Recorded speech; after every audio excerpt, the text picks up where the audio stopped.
This episode is brought to you by Experian. Are you paying for subscriptions you don't use, but can't find the time or energy to cancel them? Experian could cancel unwanted subscriptions for you, saving you an average of $270 per year and plenty of time. Download the Experian app. Results will vary. Not all subscriptions are eligible. Savings are not guaranteed. Paid membership with connected payment account required. They're young. She has chased you down the hall with a bat. They're beautiful. One of these girls' behavior is so bad. They're wild. She is under house arrest. Sometimes I just have to leave because I can't take it. They drink, they lie, take drugs, they sneak out, and they still get everything they want. How does that make sense? Today on an all-new Dr. Phil. Did you demand a car in exchange for coming on the show? Daughters out of control. I can start behaving a lot better if I want to. I've heard it all a million times. It's crap. Parents in over their heads. Why do you give in? I'm soft-hearted. You have to say, I am taking control of this family, and we are not going to have this behavior. What do you do? Did friends at a party have sex in your parents' bed? With troubled teens. Well, I opened the door and they were doing something. Have a good show, everybody. Here we go. I know things are tough out there, but we can do this. If it matters to you, that's what I want to talk about. 10 seconds to air. We love you. Well, thank you. This is going to be a changing day in your life. Ready, camera 5. 3, take track. Go, Dr. Phil. Let's do it.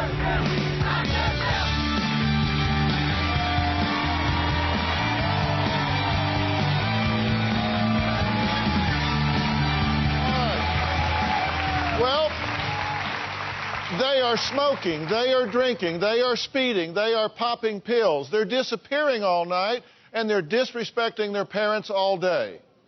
Not exactly the kind of behavior moms and dads want out of their teenage girls, right? Well, today you're going to meet a family that is the perfect example of the tail wagging the dog. We got two girls, 14-year-old Elena and 16-year-old Alexis, and they are calling the shots, and it seems that mom and dad are just rolling over. Now, one of these girls is so bad in her behavior that she is actually under house arrest. Now, the other, let's just say I'm not even sure she's going to show up today. Now, this is more common than you think. I want this show to be a huge wake-up call for Mom Kimberly and Dad David and every parent out there. Take a look, then we'll start talking. The biggest problem we have in our family is our kids are out of control. Elena, I did not hear you. Whoa, 1, 2, 3. The problem in my family is discipline. When Kimberly was working and I was in charge of the kids, it didn't go well. When I started working, the girls got into a pattern of doing whatever they wanted because Dad is very trusting and believes what they say. Can't trust what they say. Elena, you're going to be mad if I put any of these on here. Elena is my 14-year-old. She's been taking off, going to parties, getting in trouble, and just not listening to me. It's in my makeup bag. You go get it. I called Elena, and she was slurring her words. When I got home, Elena was passed out. The next day, she told me she took 2 Xanax. She said she was bored. Elena is under house arrest because she continues to take off despite what we say, and we can't control her. I don't really care about getting caught. My wife believes that the reason the girls are the way they are is because I can't make the punishment stick. Alexis is my 16-year-old. Her trouble comes from traffic violations. Speeding, rolling through stop signs, violation of curfew. My husband David will take her car keys away, but Alexis always gets them back within a day or 2. When Alexis gets in trouble, I cut her phone off. I'll take her computer, but her father always turns her phone back on. My mom lets my sister get away with a lot more than me. My sister Elena gets grounded a lot more. She does more stuff to get grounded. They know how to work with me for the things that they want to get done, so I'm a victim of being manipulated by a bunch of little girls. I have felt like I've disciplined the girls alone, but lately I feel like I just don't even try anymore because the discipline I put in place just gets taken away, and I just feel like giving up. You guys have seen auctioneers, right, where they just talk real fast? Yes. That's how fast I feel like I need to talk today. Because I have so much that I want to say to you guys you can't even imagine. And so I want to jump right into it. Why do you want to be here today? Because my girls are out of control, and I don't know what else to do. So I'm a last resort. Well, at least I made the list. So do these girls have him wrapped around their little fingers? Definitely. I've been warned about this. I just had a granddaughter. I had 2 sons. I've never had... And everybody's telling me that they're wily and they're smooth and that they will. Look, you guys are going to feel in the next few minutes that you came here for me to throw you under the bus because you are doing some things that I just have to talk about, that you've got to change. But the good news is I'm going to tell you what to do instead of that. You've got to know what you're doing is not working, right? Well, I've tried cutting their phones off, taking away the things that are important to them, their friends, but it just never sticks. So what do you mean it never sticks? It just never sticks because, sorry, honey, but he cuts their phone back on in 2 days, or I'll take their car keys and hide them, and he'll let them drive his car. And okay, well, let me tell y'all 2 things that might surprise you. Is number one, I don't ask myself why your girls are doing this. Based on everything I know about the situation, I ask myself why not. Why wouldn't they? They're impulsive. They're young. They're teenage girls. Teenagers want what they want when they want it, and they want it now. Okay, so that's all. Their foresight is this far, right? They have no ability to predict the consequences of their actions. That's your job, because they can't see around corners, because they can't see that they're going to wind up dead, overdosed, or pregnant. You're not putting the brakes on for them. You're letting them manipulate you. You're not on the same wavelength as far as what you need to do, right? Because you'll impose something and then you cave. But you cave as well. I mean, your girls tell me that you try to act more like a friend than a mother, that you're the hip, cool mom. I don't always want to be the bad guy all the time, because they say, you're so negative, you always criticize us, you don't like anything we do. Well, they give you a lot to criticize. I said there were 2 things. One is that I don't ask myself why. I ask myself why not. Why would they not be doing this? And the other thing is, I didn't really care whether the girls came today or not. Parents grab their kid and they drag them to the therapy altar and drop them at the feet and say, there, fix them up for me. Let me know when you're done. We'll stop back and pick them up. You could have just sent them out here. You all stayed home, had a break. I could fix them, send them home, and we'd all be happy, right? Why do you suppose I don't care if they even come? I think because it starts with us. Yeah. Probably me more than Kimberly. Well, and look, clearly you are loving parents. Okay, it's not that you just don't care or that you have bad intentions. I get that. I really do. But this is not about those girls. Were they born this way? No. Elena, 8 tickets. 2 obstruction tickets for hiding from the cops, 2 unruly behavior tickets, 3 minor under the influence. She's 14. She's got 3 tickets for drinking. She blames those on me, too. Yeah. Maybe she should. One of you said you don't care if she goes to a kegger. Fess up. I said she told me she was going to a bonfire, and I said it turns out they had a keg of beer there. And that was a shock to you? Yeah, a little bit. Not now. It was. How long you lived down south? 59 years. So you're talking to a southern boy here. You ever been to a bonfire didn't have beer? No. You found her so drunk she could barely stand? It was horrible, horrible. She had puke all in her hair. She couldn't even sit up. She couldn't speak. It was awful. This is the baby. Alexis, who, by the way, she's still saying, I don't know if I want to come out onto the show today. And I had Kathleen go tell her, for me, that I didn't give a damn whether she did or she didn't. That we're going to talk about her. If she wants to be here, participate in it, that's fine. If she didn't, that's fine too. I think she'd want to participate in the discussion of her future, but if she doesn't, I could care less. So she decided she would come. Maybe she will. I mean, maybe she won't. I don't know. She has chased you down the hall with a bat? When she was in 1st grade, yes, I was making her do her schoolwork, and she got really angry at me. She dumped a milkshake on your head? Mm-hmm. What'd you do when she dumped a milkshake on your head?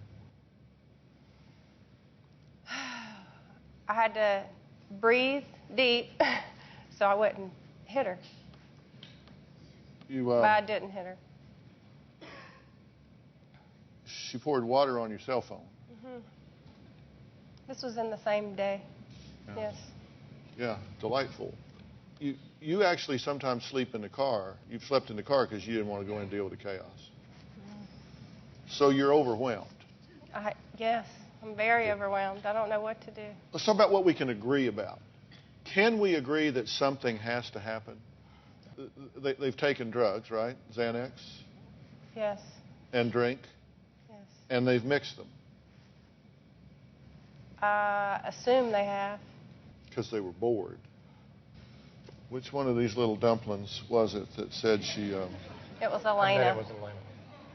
And you know, her sister took her to a Lil Wayne concert, and they were both on Xanax and stayed out all night. What did y'all do when that happened? I didn't get any sleep. I was burning their cell phone up, calling all their friends, calling everybody I knew. What did you do when you caught them?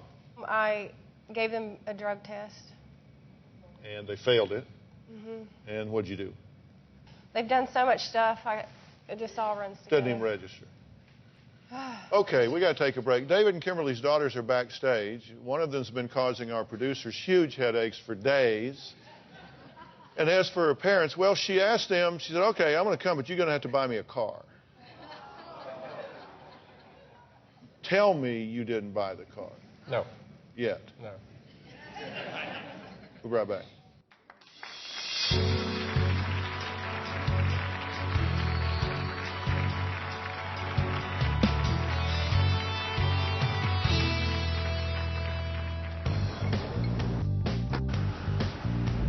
How you found this one?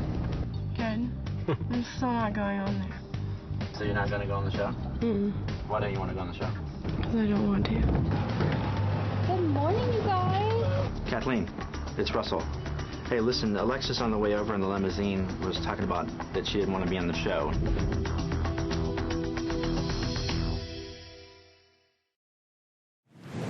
Across this great country, from coast to coast, you've told me about the crossroads we're facing. That's exactly why I wrote We've Got Issues, How You Can Stand Strong for America's Soul and Sanity. This book isn't just a conversation starter. It's a roadmap for standing strong in the face of adversity, for embracing our core values when they're needed most.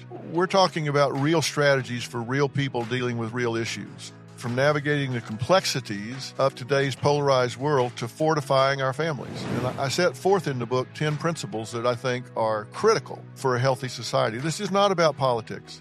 I'm not a politician, don't want to be a politician, don't know enough about politics to talk about it.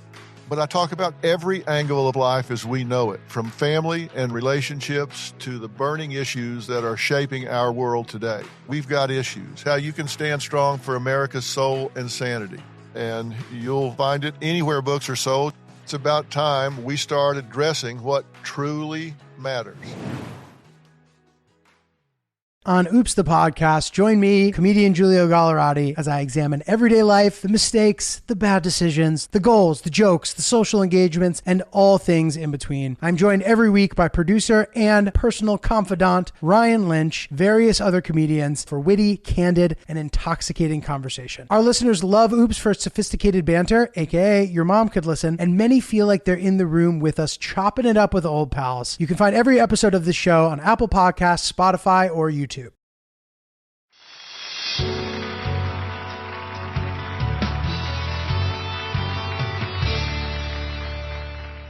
Your dad hates it when you smoke, you know. I know, but I don't really care. Me and Alexis had a party a long time ago when my parents were out of town. Cops came to that party. The only trouble I got in was someone was smoking pot in the schoolroom, and someone threw up in my parents' room, and someone was on my parents' bed so the sheets were all messed up and stuff. Charming. When we were at David and Kimberly's house, our cameras kept rolling as 14-year-old Elena lit up a cigarette on the porch. She revealed that she's thrown parties right under her parents' nose.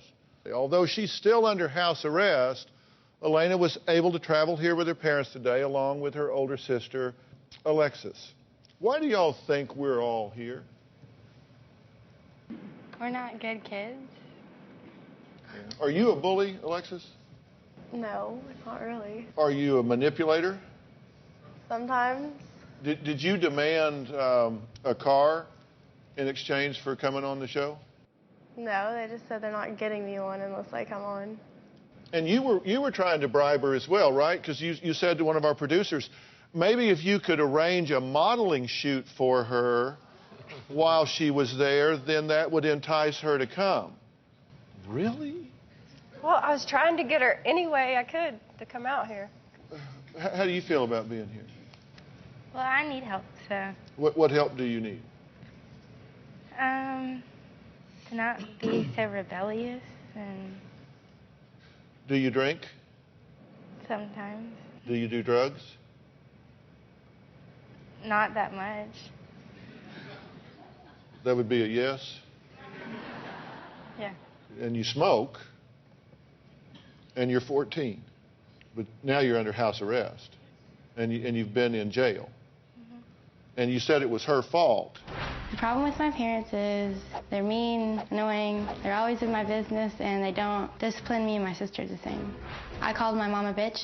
I got slapped for it. And like a week before that, my sister was like, "You're such a bitch" to my mom, and my mom didn't even take away her phone. They have a higher standard for me than her. My mom called the cops on me twice because I leave without her permission, but Alexis does it and she doesn't call the cops on her.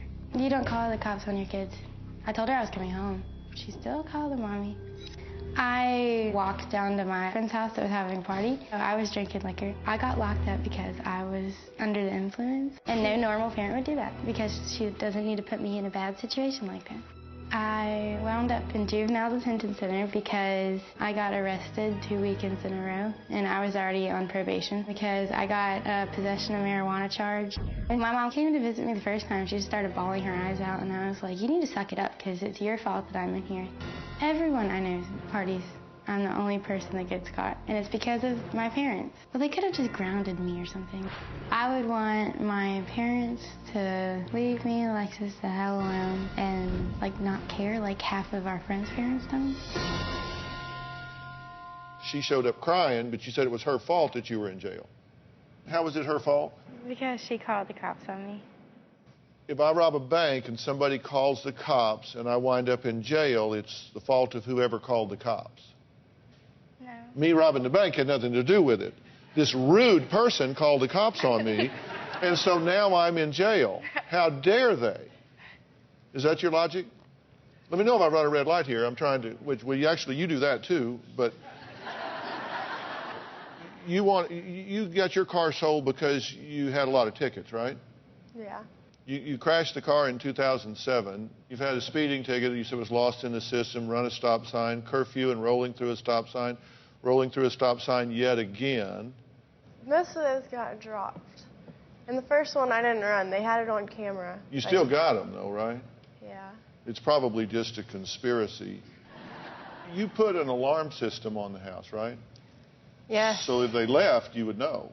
Well, actually, I caught her sneaking out twice, so I had an alarm system put in.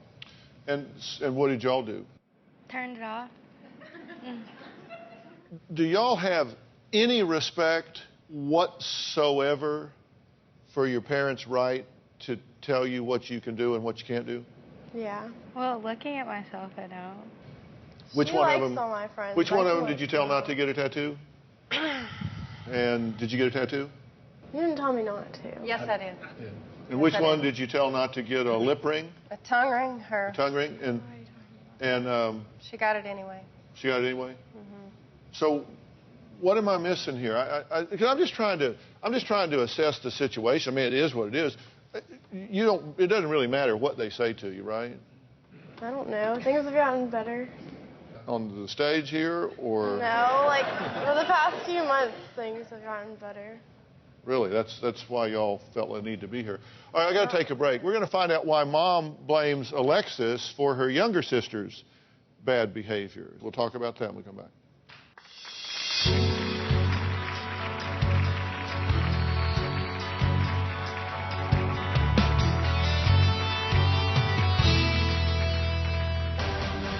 Alexis has called her father names and yelled at him in front of the whole softball team. Alexis always gets angry when she doesn't get her way. She called a timeout, went over to her dad, started yelling at him. She got mad and threw her glove at him and told him he's an idiot and doesn't know how to coach. The things that set Alexis off are not predictable. If she disagrees with something that somebody has told her she has to do or can't do, then she is quick to throw anger fits with her mom and her sister, sometimes me. I think that Elena's actions have been influenced by her older sister. Elena is following in her sister's footsteps, but Elena is more out of control with it than her sister. Well, Kimberly and David believe that their daughters Alexis and Elena are dangerously out of control, and what's making things worse is Alexis' anger and the way she bullies everyone in the family to get her own way. If they don't do what you want them to do, then you're just going to create so much havoc that they'll eventually cave. Is that your strategy? I don't know. I mean, well, come on, we're just being honest here. I mean, obviously I know the answer to the question or I wouldn't be asking. No. You manage by intimidation. I guess so. What? I don't know. Hey, listen, you're a big enough girl to make the decisions. Be a big enough girl to own them.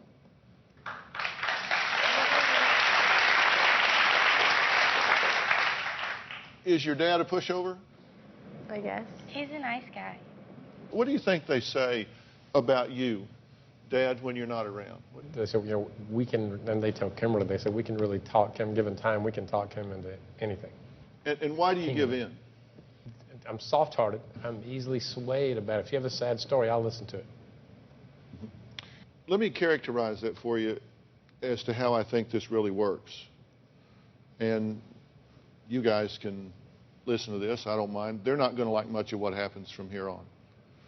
I just tell you because we're going to talk about you a little bit like you're not even here. When a parent indulges a child, it's like they're saying, okay, I can do this right now because it makes me feel better. It takes the pressure off of me. So I'm going to give in here because doing so will make me feel better in the moment. I can be liked. I can be the good guy. I don't have to deal with their unhappiness. Because I believe that parents are as happy as their saddest child. I really do. I think that really affects us. And so when you give in, you're doing that for you. It is a totally selfish response. When you give in and allow them to do things that you know in the logical, rational light of day is not in their best interest, you're teaching them, okay, I told you something that was going to go on for 2 weeks, and now I'm teaching you that I am full of crap, that the world doesn't work that way. The world will tell you something, but they won't do it. Then you're giving them a bad message, aren't you?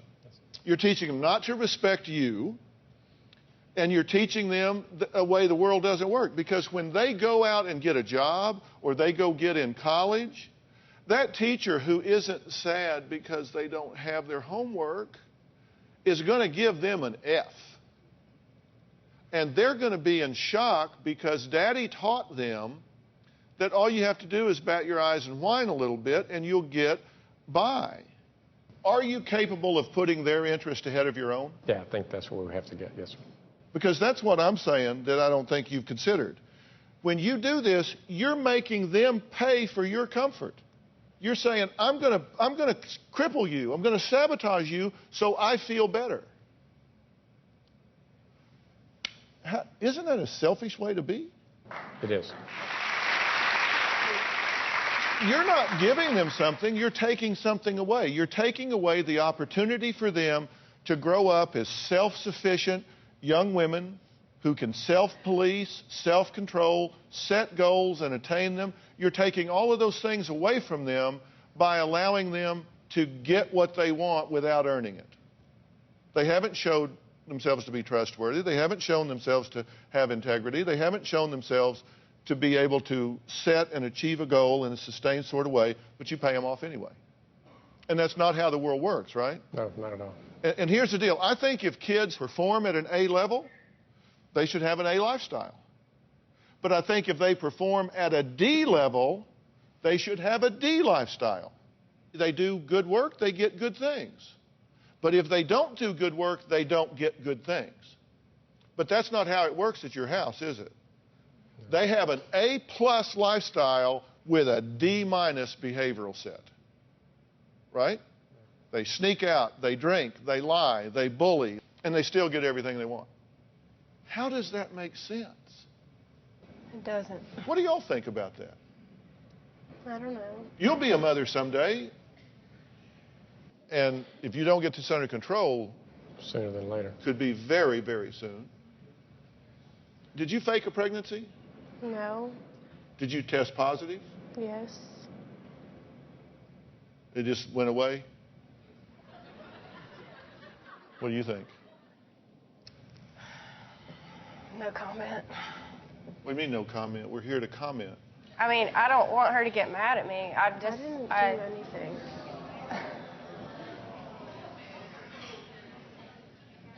Really?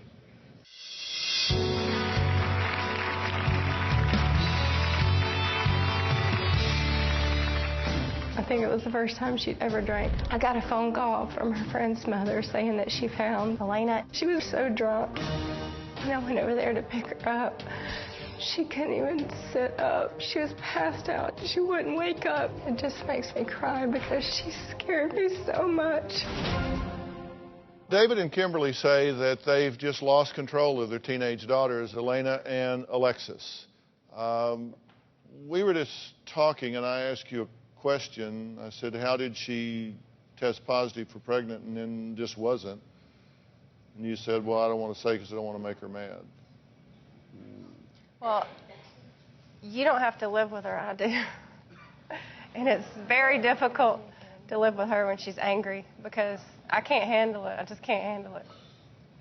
Sometimes I just have to leave because I can't take it. So she's got you completely buffaloed. True? No. How did you test positive for pregnant and you weren't? Did you use somebody else's urine? No, I don't even know any pregnant people. How did she test positive, Elena? I don't want her to be mad at me either. I didn't do anything. You don't want to be mad at you either? No, whenever she gets, I don't like her being mad at me. She used somebody else's urine, right? I'm not. No comment. Yeah, I think we all know how that happened. I'm a little flabbergasted here. Were you trying to stay hooked up with a boyfriend? That didn't happen. I'm sorry? Nothing. I'm sorry? Nothing. Okay, so where in the stage is this pouting? Are we going to see anger here in a few minutes? No, we will after. We will when we get home. Okay. Or back to the hotel. All right. Next, I've got a plan for Kimberly and David to consider. We'll be right back.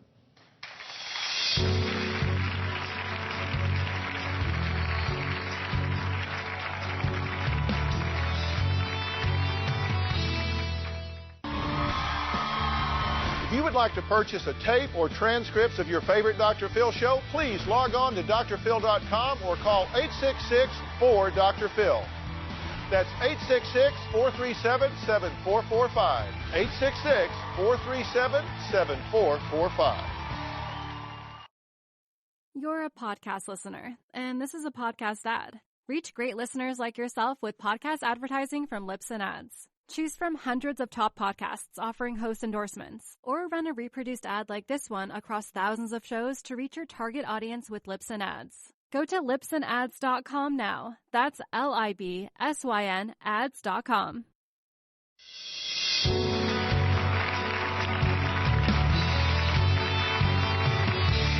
What do y'all want to do here?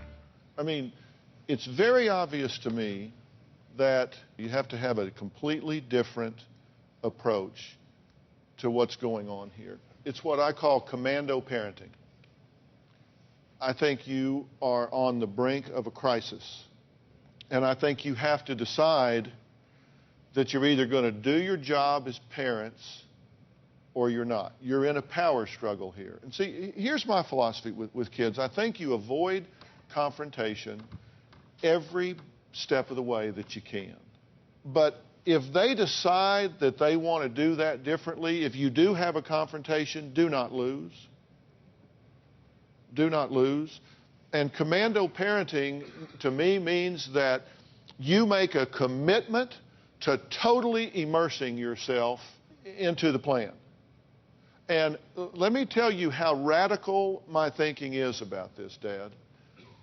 I mean, if that means you have to quit your job, if that means you have to sell your house and live in a tent, you do whatever you have to do to say, I am taking control of this family, and we are not going to have this behavior.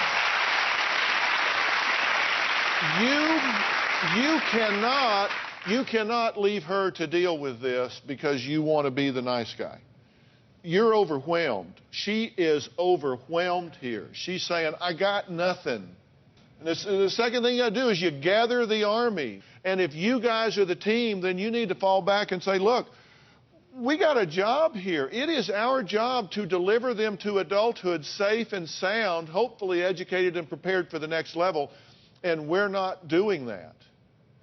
And if you have to, you strip their existence. I mean, see, we have an entitled generation here. They think they're entitled to cars, cell phones, designer clothes, hairdos, makeup. Your responsibility is to provide these children with shelter and food. That's it. And I have to tell you, if these were my daughters, when they got home today, there would be a twin bed in their bedroom. Period. It's warm, it's dry, there's a bed. They would have clothes. They would not be designer clothes. They would be fundamental, cover your body, stay warm when it's cold and cool when it's hot clothes. You got to earn everything above that is a privilege. Everything above that is a privilege. It's not an entitlement.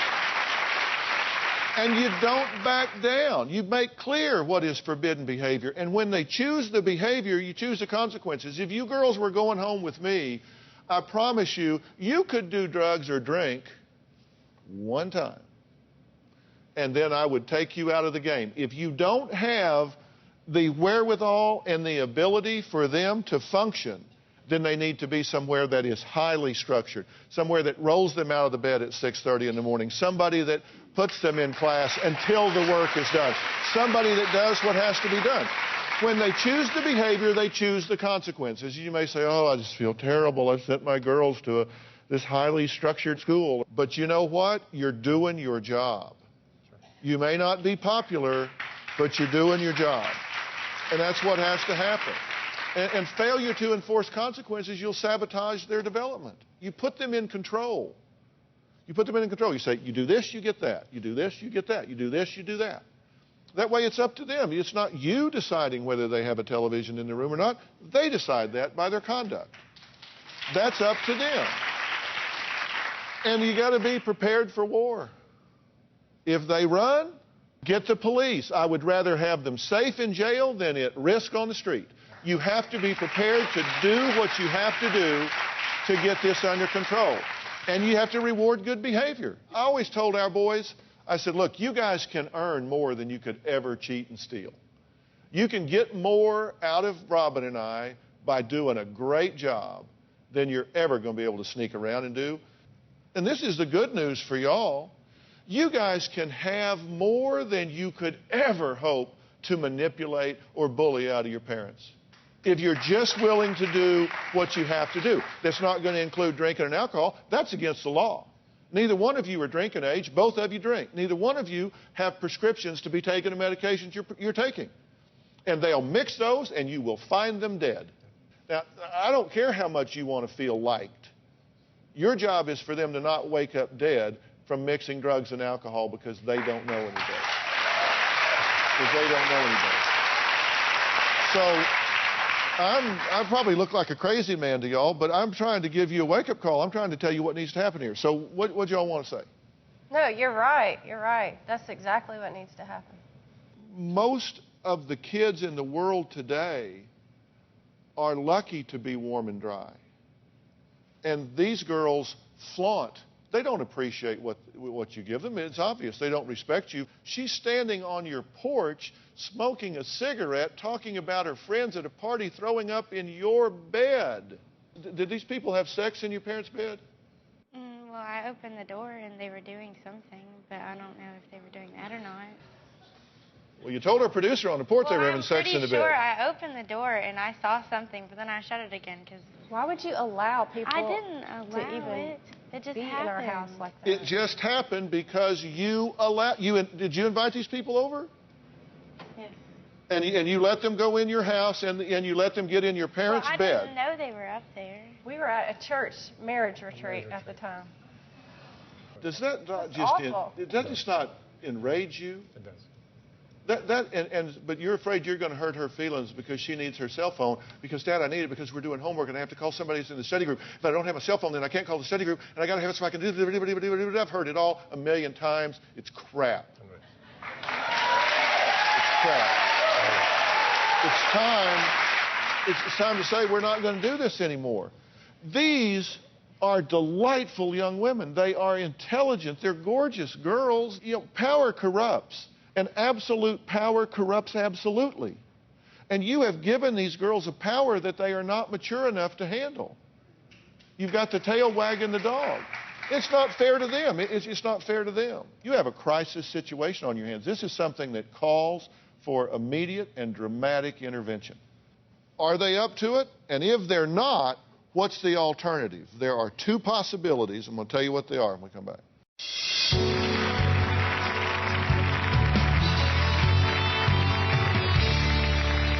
Well, we've heard that no one in this family wants to upset Alexis. They don't want to talk about anything that might make her mad. In fact, Alexis wasn't going to come on the show. Then she was, then she was, and then she was, then she was, and then she was. I never thought that should have really been an option since she's not an adult. And I know we all grew up where my dad said, get over here and stand. I went vertical right there. I'm the best friend you've got in this room right now. I'm the best friend you got in this room right now. And I'm going to tell you why, because I'm trying to save you from yourself right now. You can't be happy being mad all the time. We haven't even been fighting lately. We've been fine, like the past few months. Yeah, that's why everybody's afraid to even say anything around you. These girls have to either say, okay, you know what? We are a family, and we have responsibility to be members of this family like everybody else.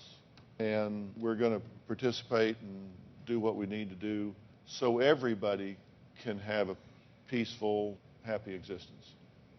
My philosophy with my boys was always very simple. I said, you got two jobs.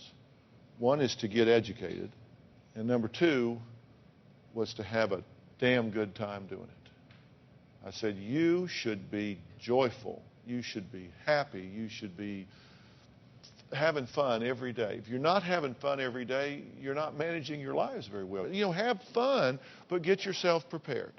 They're either going to cooperate in that, or you need to take them out of that environment and put them somewhere that they are required to do things that they're not doing now. I will make resources available to you for both of those options. You say you're about to wrap up the family counseling that you have now. I will make resources available to you to pursue that on an outpatient basis collectively, if you think you have what it takes to step up and do it. And if you don't, I will make another option available to you for both of these girls called the Aspen Education Group, the nation's leading provider of therapeutic programs for teens and their parents. They have a program called Turnabout Ranch in Utah that is an opportunity for the family to work through the issues, find solutions to the problems that have been identified here today, where you're in a completely different environment. So I'm going to make both resources available to you, and I'm going to let you decide what to do. And truly, who's going to decide this is these two. If they get that you're serious, they may decide, you know what? I need to start conducting myself like the quality young woman I am, And if they don't, then you need to go to option B. And you may need to go straight to option B. I will leave that up to you. But I will make both of those resources available to you. What do you think? Obviously, I'd rather fix it in our house and with our family instead of having to pack every bed if we go and do something. And I understand. We can trust me. I don't have any support back there, but we can. All right, hold on, guys. They're questioning, based on what they've heard, if you would seriously commit to commando parenting and getting this thing under control. I think it's completely reasonable if that's what you want to attempt to do. What do you think? I'm with the audience. I just don't think it's going to happen. It will or it won't. It will or it won't. It's really up to them. What would y'all like to see happen? I'm stuck at home for the next 3 months because I'm on house arrest, so I just want them to work everything out. I can start behaving a lot better if I want to. You can start behaving a lot better if you want to. I'm glad to hear that. What would you like to do? Stay home because I get to graduate school this summer.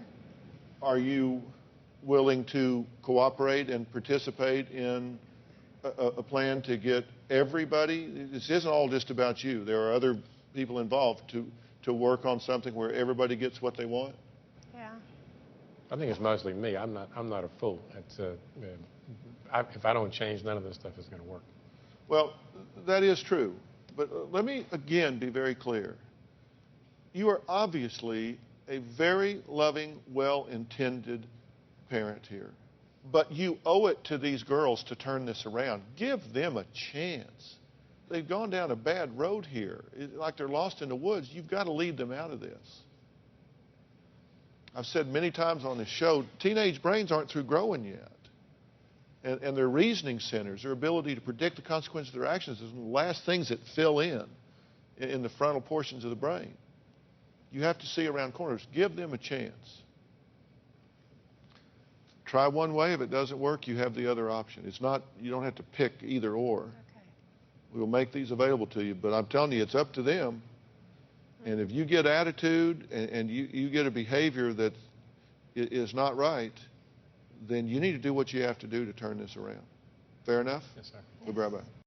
For more information on relationships, how to improve the one you're in, or rescue yours from the brink, log on to drphil.com. We've been talking about family dynamics today, and look, there has to be a hierarchy in a family. Somebody has to be in charge. You cannot manage by committee. It doesn't mean that people can't earn a right to a bigger voice, but it is an earned right. And I trust that we have a plan here, right? All right, good. I appreciate you guys coming. Are you glad you came? Yes, Absolutely. I am. Why? Because I think you gave us some good insight and the resources we need. If you want to send me your comments on this show, you can email me at drphil.com, and you can also reach me on Twitter. And yes, I know that I didn't ask the girls if they were glad they came. But I trust in the long run they will be. Thanks for being here. So long. See y'all. Bye-bye. See y'all. Bye-bye. See y'all. It's the next.